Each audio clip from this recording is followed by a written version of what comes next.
Hello everyone. तो आज start करते हैं क्लास 10 का मैथ्स का चैप्टर 9 का एग्जांपल नंबर 5। तो देखते हैं क्या एग्जांपल नंबर 5। एग्जांपल नंबर 5 बोल रहा है कि कोई टावर है।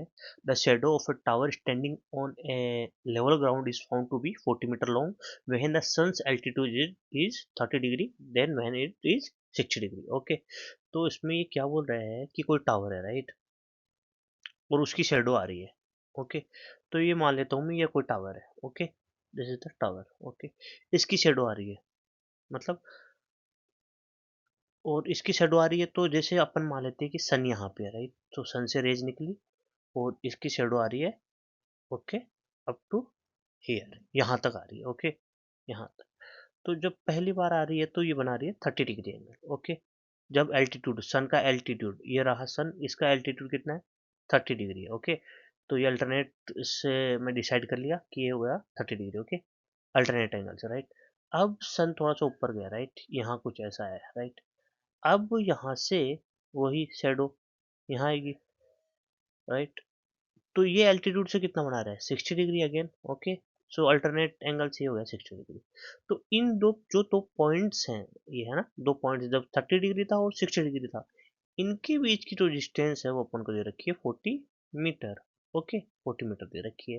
तो अपन को पूछा कि टावर की जो हाइट है वो कितनी होगी, राइट। तो टावर की हाइट में मान लेता हूँ एल है, राइट। ये एल अपन को फाइंड आउट करना है। उससे पहले मैं नमिंग देता हूँ, ये पी है, ये क्यू हो गया, ये आर हो गया और ये एस हो गया। ओके, ठीक। तो अपन को यहाँ पे दो ट्राइंगल्स दिख रहे हैं, मैं देख सकता हूँ। देखो, एक तो 30 डिग्री वाला, राइट, और एक है 60 डिग्री वाला। मेरे को दो ट्राइंगल्स दिख रहे हैं, राइट, दो ट्राइंगल्स दिख रहे हैं। ये तो, ये कितना हो गया, ये तो 30 डिग्री, ये हो गया 60 डिग्री वाला। ओके, 30 डिग्री के जो है वो कौन सा है, P, right, R and S. And ये 60 डिग्री वाला कौन सा होगा, ये होगा, ये होगा, ये वाला, ये वाला होगा, ये। ओके, तो ये होगा क्यू आर एस। ओके, अब अपन को क्या निकालना है, ये एस आर जो एल, ये तो है लेंथ एल, है ना, एस आर वो निकालनी है अपन को। अब देखो अपन को क्या दे रखा है, ये पी आर कितना दे रखा है, अपन को पी आर नहीं पता कितना दे रखा है। बट यहाँ पे कोई पॉइंट क्या है मेरे पास, क्यू है, क्यू, राइट। और यहाँ से इसकी डिस्टेंस ये 40 मीटर है। ओके, 40 मीटर है। अब देखिए मेरे को दो ट्राइंगल्स दे रखे हैं। ओके, बट और मेरे को एस आर चाहिए। इस ट्राइंगल में मेरे को क्यू एस आर में ओनली एंगल दे रखा है, राइट। अगर मैं बात करूं इस ट्राइंगल की, 30 डिग्री एंगल वाले ट्राइंगल की, तो इसमें क्या मेरे को क्या दे रखा है, 30 डिग्री एंगल दे रखा है। बट जो साइड्स है वो भी कंप्लीट नहीं दे रखी है, राइट। ये भी हाफ इंफॉर्मेशन दे रखी है। तो मैं क्या करूंगा, अभी मेरे को क्या निकालना है, मेरे को निकालना है ये, right, this one, this perpendicular निकालना है इसके रिस्पेक्ट में। तो मैं, और मेरे को क्या थोड़ी जो इन्फॉर्मेशन दे रखी है वो बेस के बारे में दे रखी है। तो यहाँ से मैं एक बार अप्लाई करता हूँ, ये perpendicular upon base, right, 10 10 30। Perpendicular कितना है, ये एस आर एस, ये S R, right, upon base, base कितना है, पी आर। ओके ओके, इतना हो गया, राइट, इतना समझ में आया, ओके आया। अब दूसरा मैं क्या करता हूँ, ये लेता हूँ, ये ट्राइंगल है ना, क्यू आर एस, इसमें 1060 लगाता हूँ मैं। जैसे ही मैंने 1060 लगाया तो वही क्या होगा, मेरा आर एस अपॉन में क्यू आर। ओके, अब देखो दोनों में क्या है, आर एस कॉमन है, राइट, आर एस एस, तो यहाँ से आर एस निकाल लेता हूँ और फिर दोनों को इक्वेट कर देंगे। तो R S equals to P R into 10 30, right. Okay, similarly ये इसके लिए क्या हो जाएगा, R S equals to Q R 1060। Okay, yes.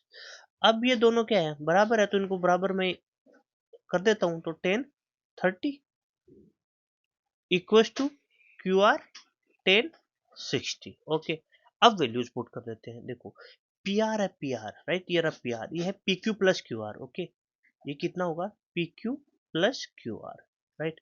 मैंने इसको ऐसा क्यों लिखा, अभी आपको समझ में आएगा। 10 30 की वैल्यू कितनी होती है, 1/√3। क्यू आर इंटू 1060 की वैल्यू √3 होती है। देखो, हमने पी आर को P Q plus Q are इसलिए लिखा क्योंकि पी क्यू की वैल्यू मेरे को पता है कितना है, 40 है, राइट। और क्यू आर मेरे पास है कितना, रूट क्यू आर, ये मेरे को, ये तो मेरे को निकालना पड़ेगा, equals to Q R into √3। Okay, ये चीजें है, राइट। अब देखिए यहाँ पे इस इक्वेशन में ओनली अननोन क्या है अपने पास, ओनली अननोन क्या बच्चा अपने पास, क्यू आर ही है, राइट, समझ रहे हो। ओनली अननोन अपने पास क्या है, क्यू आर ही है, राइट। ये यहाँ पे ये पी आर, ये मल्टीप्लीकेशन है, तो ये यहाँ पे ऐसे आएगा। अब ये √3 है, यहाँ से इससे मल्टीप्लाई करा देता हूँ मैं, राइट। तो मेरे आ जाएगा 40 plus Q R equals to √3 से मल्टीप्लाई होगा 3 बना लेगा तो 3 QR हो जाएगा, राइट, ये ओके। अब ये क्यू आर इधर आएगा, राइट, ये क्यू आर इधर आएगा तो सब्ट्रैक्ट होगा। तो मेरे पास इक्वेशन अभी क्या बन जाएगी, मेरे पास इक्वेशन बन जाएगी कि 2 QR = 40। ये समझ में आया। ये एक क्यू आर इधर आएगा, 3 QR में सब्ट्रैक्ट और 2 QR बचेगा और ये 40 है। तो क्यू है, मतलब जो क्यू आर है मेरे पास, ये कितना आ जाएगा, क्यू आर आ जाएगा मेरे पास 20, ओके, 20 मीटर। अच्छा, मेरे पास क्यू आर 20 मीटर आ गया, राइट। इसका मतलब ये है 20 मीटर, ओके, ये है 20 मीटर, ओके। अगर ये 20 मीटर आ गया तो क्यू आर इस इक्वेशन में रख दो, है ना, या फिर क्या रख दो, आर एस चाहिए, या हाँ इसी में, इसी इक्वेशन में, क्योंकि क्यू आर है अपने पास, राइट। तो आर एस, राइट, तो R S equal to Q R की वैल्यू कितनी है, 20, और 20 10 कितना होगा, 1060, 20 10 60, और 1060 की वैल्यू कितनी है, √3। तो आर एस इक्वल्स टू 20 √3, √3 की वैल्यू अपन पता है 1.732, तो ये क्या हो जाएगा, R S equals to 20 × 1.73, right. और 2 भी ले सकते हो, इसको इससे मल्टीप्लाई करा सकते हो, राइट। तो मल्टीप्लाई करने पे तो कितना आएगा, आ, ये आ जाएगा इतना,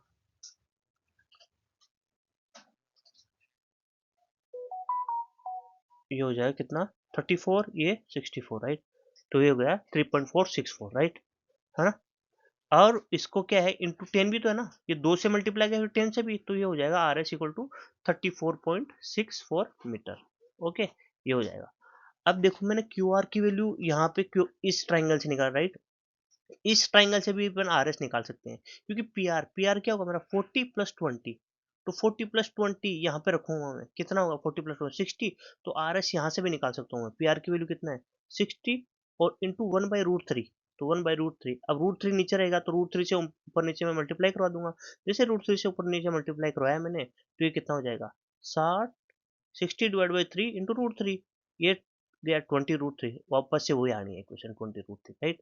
तो या तो अपन इस इक्वेशन में पी आर की वैल्यू रख दे, या फिर इस इक्वेशन में क्यू आर की वैल्यू रख दे, क्योंकि अपन को दोनों पता लग गया, राइट। क्योंकि क्यू आर आने से है ना, मेरे को पी आर भी पता लग सकता हूँ, क्योंकि पी आर क्या है, P Q plus Q R है, और क्यू आर से अलग से भी कर सकता हूँ, तो जो मर्जी आए उस इक्वेशन में आप वैल्यू रख सकते हो। तो ये था example number by 5। Thank you very much. अगर किसी भी क्वेश्चन में कोई डाउट हो तो आप मेरे को कमेंट करके बता सकते हैं, या ऐसा कोई भी क्वेश्चन हो जो आपको समझ में नहीं आया तो वो भी आप मेरे को कमेंट करके बता सकते हैं, मैं आपको सॉल्यूशन प्रोवाइड करा दूंगा। Okay, thank you very much.